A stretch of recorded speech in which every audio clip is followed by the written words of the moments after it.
good. Hey, the only way to get it is the cricket. I got a cricket phone, man. I ain't got all those overages and all that crazy stuff. Get about 10 or 15 more seconds. Two, three, three. Okay.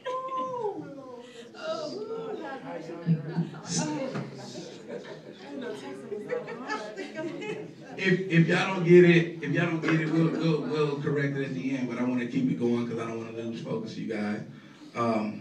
I've been told many times that my accomplishments have become a symbolization of motivation, and for some, admiration. But I would simply stand here to tell you that I was one of many young knuckleheads to slip through a crack. And I don't just say that I slipped through a crack because I understand God's plan for my life, and I understand how He has a plan for everyone's life, but I wasn't able to hear it. I just happened to slip through a crack and find out how to hear it. And so what I'm saying is, I'm 30 years old. I've had about 5 or 6 friends I've had to bury early. I've got about 2 or 3 friends in jail, serving time for killing people. I have to write them. Sometimes I have to go see them. I gang banged, ran the streets. I was a wannabe gang banger. In fact, I call most people who were in Maddox County a wannabe gang banger because you wasn't from Cali. You wasn't an originator. In fact, if you went from Chicago, where the vice lords and all those people were formed, you wasn't really an originator. You was kind of following in the footsteps of a lot of other people. So along those lines, I had different things that bought me out.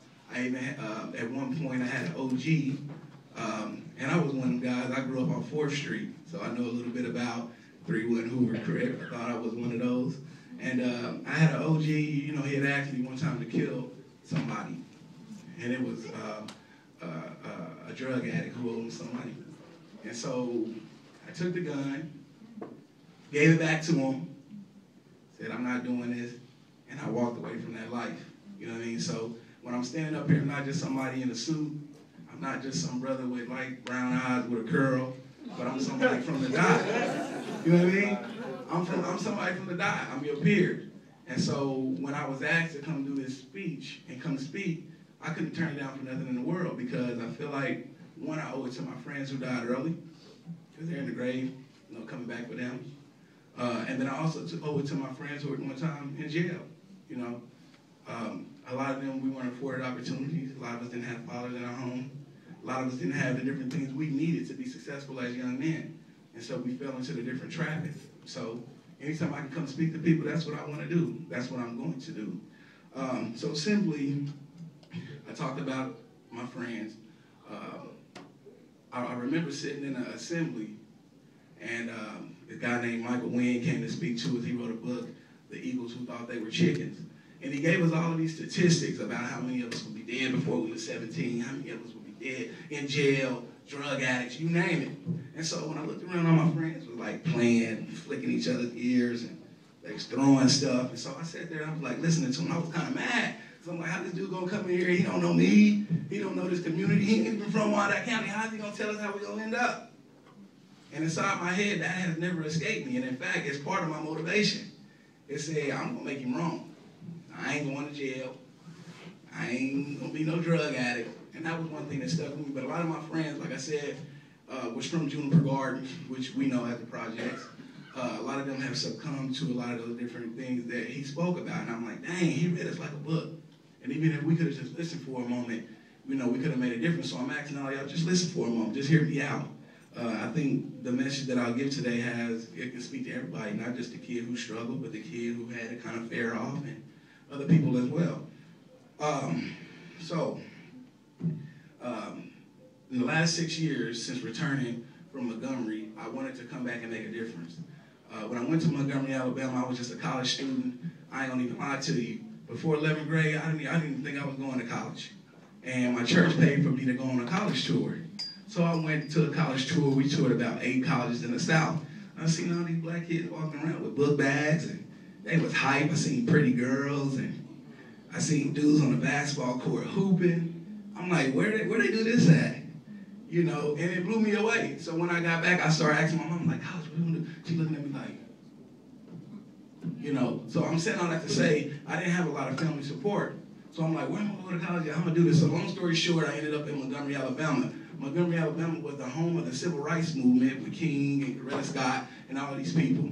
And so this is how God had a plan for your life. You don't know what you're doing. You just end up at a college where you thought you've seen a bunch of stuff. And before you know it, you're involved in some things that push you to greater things. So I ended up in this He Ain't Heavy, He's My Brother conference. And we would go to Birmingham. And in Birmingham, we would work with Reverend Fred Shuttlesworth. And a lot of the people who worked side by side with Martin Luther King, and they would give us money and they would give us a rental car. And we would go down there and we would just hang out with other young people who wanted to do something different. I don't even know how I ended up in this group.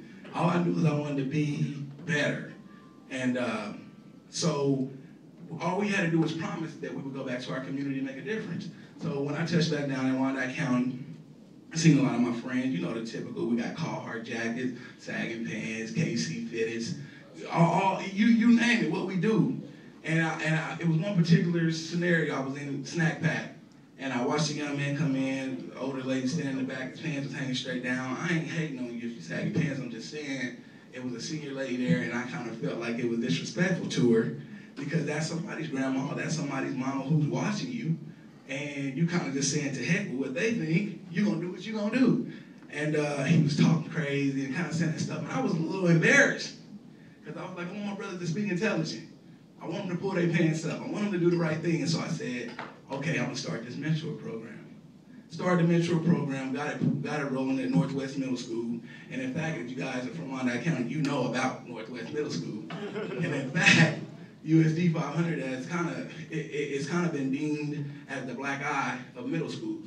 And in fact, I'm telling you right now, that is the school with 640 kids, which is almost double any middle school in the district at this time. And I got there 4 years ago, it was only 200 kids there. Now it's 600. So whatever the black eye was, it's now gone. And now people are like, I want my kid to go to that school.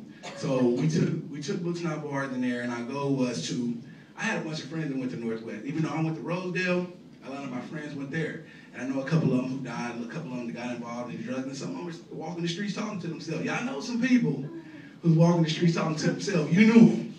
And you're like, dang, how they end up like that?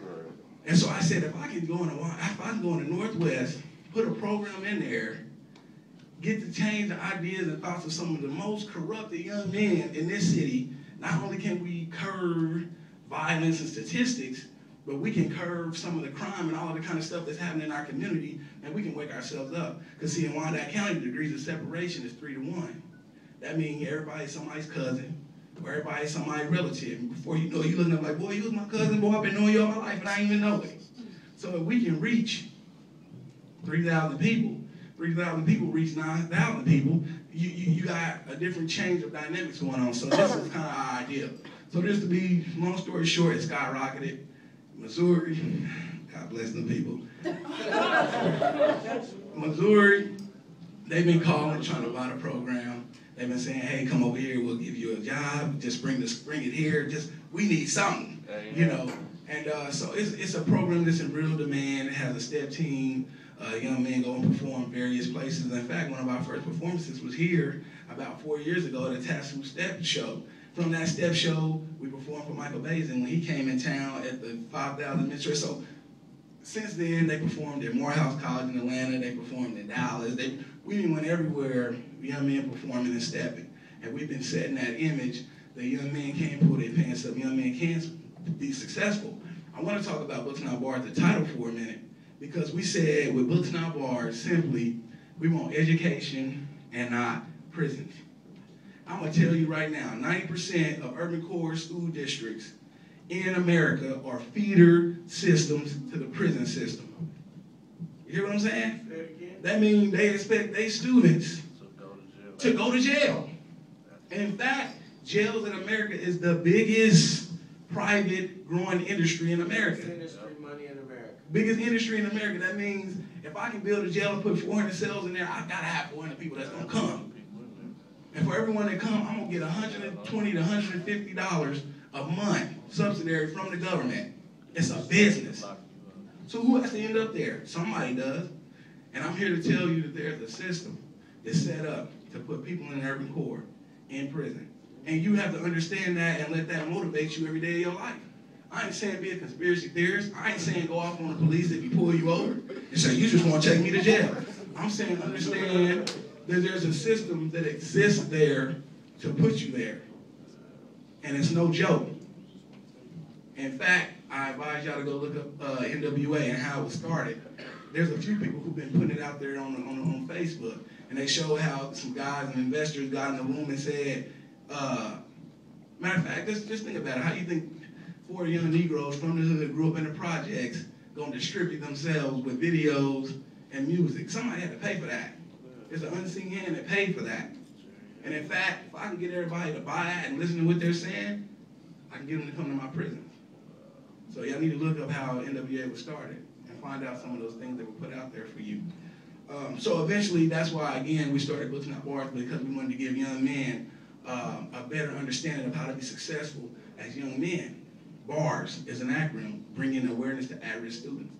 I grew up at risk. If you grew up in the dollar, you was at risk. Why? Because poverty makes us at risk.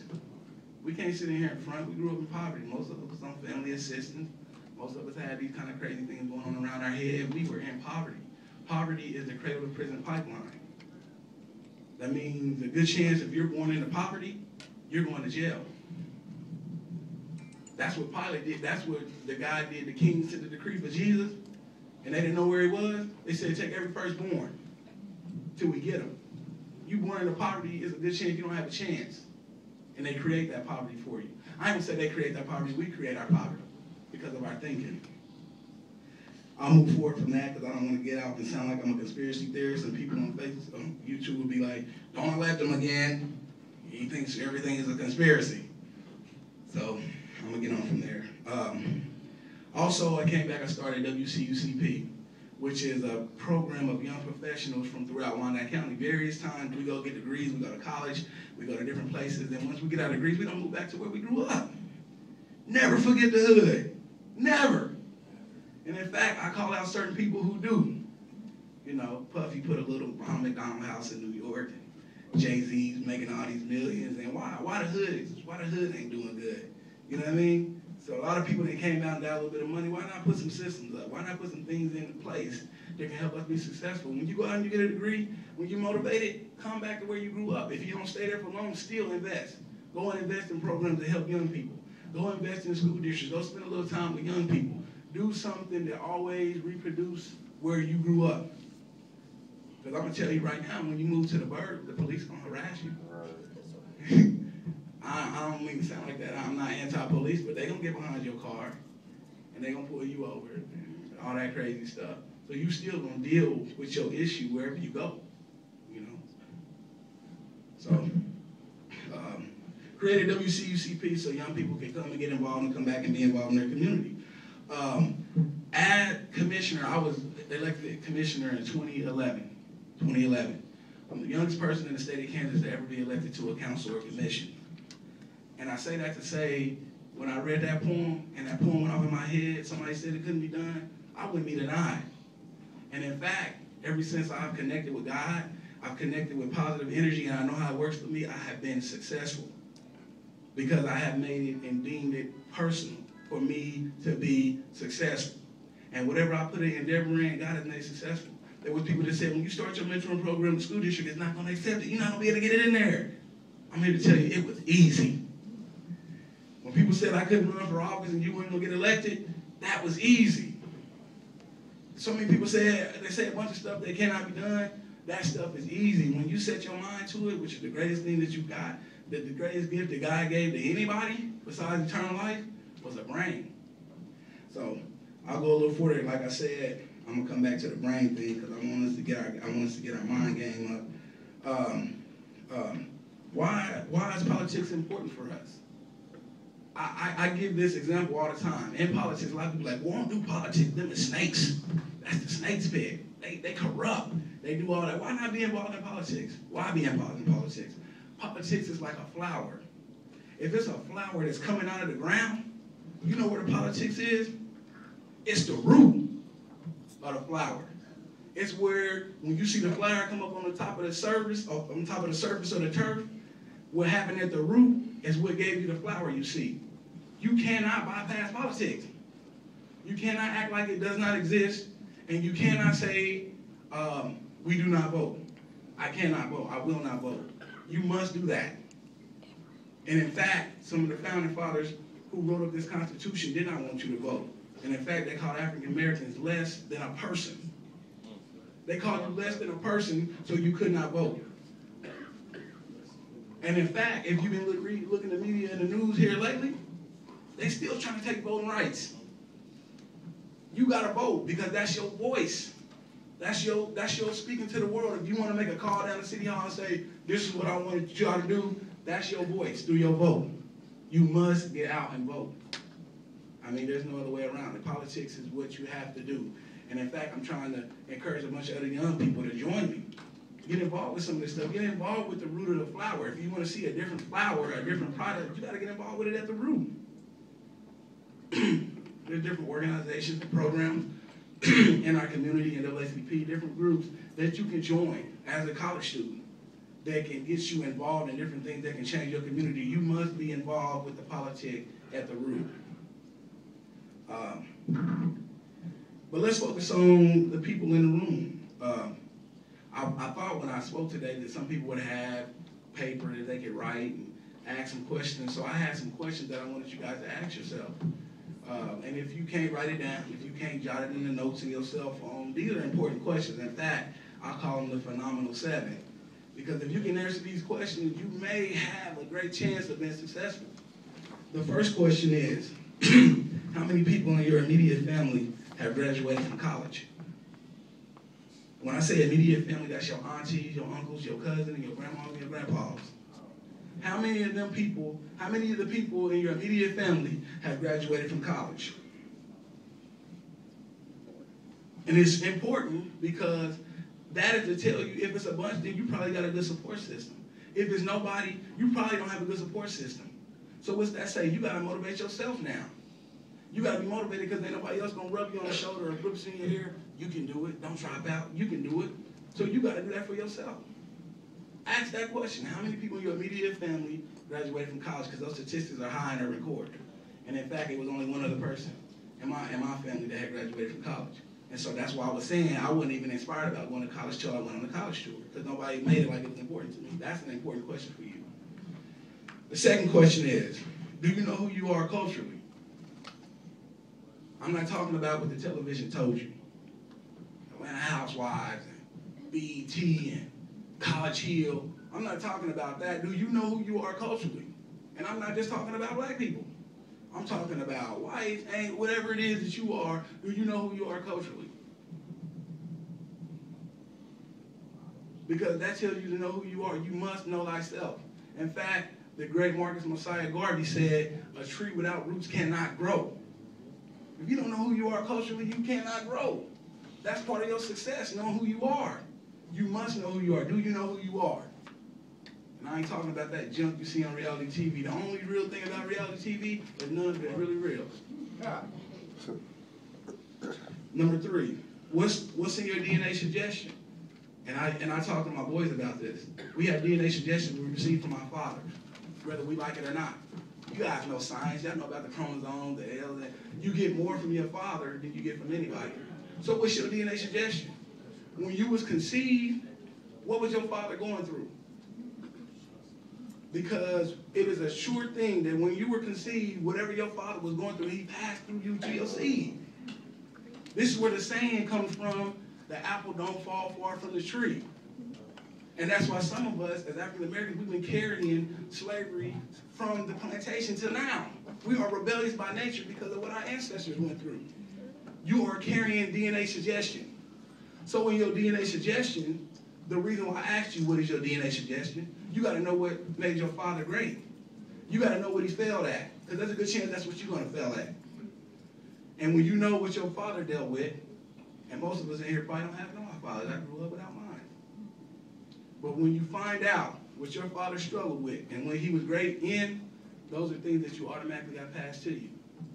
So if you want to be a better man and you don't want to fall into some of the trappings that your father fell through, you got to know what he was not good at and discipline yourself to be better. That's females and males. You got to be better. Some of you guys got great fathers. I aspire to be a great father. But I can see it in my trails. When I found out about DNA suggestion, whatever I was going through, I was real radical at one point. My third daughter, she is very radical. She is a rebellious, and I'll be like, chill. But when I look at her, I smile because I know what I was dealing with when she was conceived. So I'm going to train her now as a parent to be better and not be radical because of where it leads her. In your DNA suggestion, who was your father? What was he? What was he good at? What was he bad at? You must know that. Number 4, where do you want to be in 5 years from now? Where do you want to be in 5 years from now? You got to be goal-orientated. In my mentoring program, we teach young men 5 to 7. And they be standing up like, we doing 5 to 7. I'm like, we doing 5 to 7. They be like, we doing 5 to 7. And it's not 5 to 7 years in jail. We talking about 5 to 7 years to master a skill that's going to make you important to the world. At 13, you should have been established that. So by 20, you was mastering your skill. I started playing the drums at 9. And now I can get on the drum set with any band anywhere and play. And I can make me a little check on the side. I can go to 18 to Vine and gig. I can do all of that and put a little money in my pocket. What is the skill that's going to make you great to the world? You got to set goals, and you need to write them down. And you need to put them on a board somewhere in your house and read them. And when you accomplish them, scratch it off. If you're not goal-orientated, you will be going with the flow. And when you're going with the flow, you become reactive. You react after the fact. And when you're goal-orientated, you become proactive. That means you act before so you can get the results you want. So many times in the urban core, we are reactive. Something happens, then we cry about it. We write it in the newspaper. We want to go on the news. But there's something you could have did beforehand. 5 to 7 years, you got to write you down some goals that you want to be, some goals that you're going to use to make yourself successful. In 5 years, again, that's a question you should be asking yourself. Where are you going to be? What do you want to be doing? Number 5, whatever you do on a regular, serve others. Huh? You got to serve other people. God has blessed me triple because I served others. Mercedes, I got it, I bought it. Houses, I did it. But God magnified that. If I wanted that, he added that to my life. If you want to see the better things in life, start going to pick up the old lady at newspaper at the end of the yard. Go next door and just cut her grass and watch how God put a little money in your pocket. You want a job? It's going to come easy. You'll be somewhere and somebody say, hey, I'd like for you to come work for me. When you serve others, it is the secret to how you get more. You got to serve people on a regular. And in fact, in the Bible, God says, he who's the greatest among you will be a servant. Serve others. You want to be successful? You want to be great in all your endeavors? Serve people and do it with compassion. Don't hate. People cut me off in traffic. I used to beat my horn and go crazy. Ah! They put me off now, I'd be like, in fact, if they're doing real bad and look at you crazy, say a prayer for them. You ain't got to get ugly with them. You ain't got to go crazy. In fact, people getting shot in road rage now. Right. And if you're in Missouri, and something happens to you, you better look the other way. I ain't saying be a punk, I'm just saying get through the day. That's all I'm saying. Yeah. And that's not just only Missouri. I'm not going to bash Missouri. We have our issues with that too. But we got to learn how to be positive in everything. And we got to learn how to serve others. That is how God is going to bless us. Number 6, when you drive and ride through your community, do you like what you see? Do you like what you see? If you don't condemn it. Don't just go in the barbershops and the beauty shops or at home and don't just go write a rap about it. But you can, because that's expressing yourself. But what I'm saying is we need a little bit more than talking. We need some action. Whatever you don't like, when you drive through your community, get involved with it. Be the change you want to see. All this stuff is just really about being active as a young person. You got the world before you. In fact, some of y'all about to go on your prime in about 3 years, 25 to 35, you're on your prime. That means you can go out and join a couple groups. You can run home, have a child, go to college. You can do 3 or 4 things at one time, and you can kind of be successful at it because you got more energy. People that are 45 and 50 and up, that wears on their body. That means really the success of the world and the community is on your shoulders. When you hit your prime, it's on your shoulders. It will look like your mentality. So drive through the community and don't just not like what you see, but see what you don't like and become involved and get active and change that. Number 7, the $1 million question that I ask all my young men in my mentor program, that I'm going to ask everybody in this room, the $1 million question. When everything around you is disorientated and it seems there's no light in your living situation, can you be motivated and focused on your goals and being successful? Huh? Y'all hear what I'm saying? Because at home, it's going down. We got people that's dealing with drug addictions. We got people fighting each other. We got violence. Now we're looking at it on TV. Right. I mean, you got so much calamity around you, and I love the movie The Matrix. Huh? We got to be like Neo. Which pill are you going to take, the red or the blue? This is the Matrix we living in. Social media showing you all this negative stuff. TV showing you negative stuff. Where is the light in all of it? That's going to be the question. Can you find the light? Can you find the light, Neo? Choose. Can you find the light when your whole situation is falling down and everything is corrupted in your background? Can you be great? Because in Wyandotte County, we come from that. What? I had cousins that hustled on the porch. I had cousins that freestyled on the block, sat on the corner, served, drove the gas station to gas station. You know all this is going on around you, and it's going to be presented to you. Huh? I got about 19. Boy, you want to get in the game? I had seen cousins die from wet. I had seen cousins shoot each other after they got on wet. I said, boy, I ain't doing that. Matter of fact, like I was Georgia Brown, I ain't trying to hear all that. I went to college. I said, I'm doing something different. This ain't me, and that's what you're going to have to make a decision about. When all of this stuff is going on around your head, how can you still be successful and laser focused? I love that word. I stole it from a councilman in Missouri. I'm laser focused. What is that? I don't know. It sounds great. That means no matter what is going on around me, left or right, you staying focused. I'm left or right. You're not like the wind, like a thermometer that sets temperature. You're like a thermostat. I control what's environment around me. That's what I'm talking about, brother. You're laser focused. And that's what you guys got to be. You got to do that, especially when you're here trying to get your degree. You got to be laser focused on your degree, no matter what's going on. You got children, yeah. You got different things going on. You got some trying finances. Bills might be off, water might be off, your cell phone bill is off month to month. But you got to be laser focused on what's going to make you great and bring you out. And when you can do that, you're going to be successful. Last but not least, I had a professor at Alabama State University. He pulled me to the side because he had seen how in one semester, it was the club. They had a club in Montgomery called the Rose. And we would go to the Rose every night. It was in walking distance, so we would get up there and we would party. I would wear my East Coast jeans. I would sag. I would do all that crazy stuff. And then within a semester, when I inspired to become a Kappa man and join a fraternity, I started wearing shirts and ties and suits. So he said, what's going on with you, man? I had you last semester. Now you looking like this. So I got real close with him. One thing he told me, he said, son, in order for you, a black man growing up in America, he said, in order for you to be average, you got to be a superstar. I said, what? Because that ain't sound right. You know, people, getting professors that's 50 and 60, they got a whole other game. It's almost kind of close to Shakespeare. Like, what's he saying? So I asked him what he was saying. He said, go research it. So I came back, talked to him about it. He said, in order to be great, with everything going on around you, in order just to be average, you got to be a superstar. Because you got to overcome so much. And the odds are against you. The odds are against you. He said you got to conquer so much. And I'm going to leave y'all with this because I don't know how long I've talked. The number one thing that you got to conquer, and you got to decide right now in this room that you're going to conquer, you got to learn how to conquer your brain.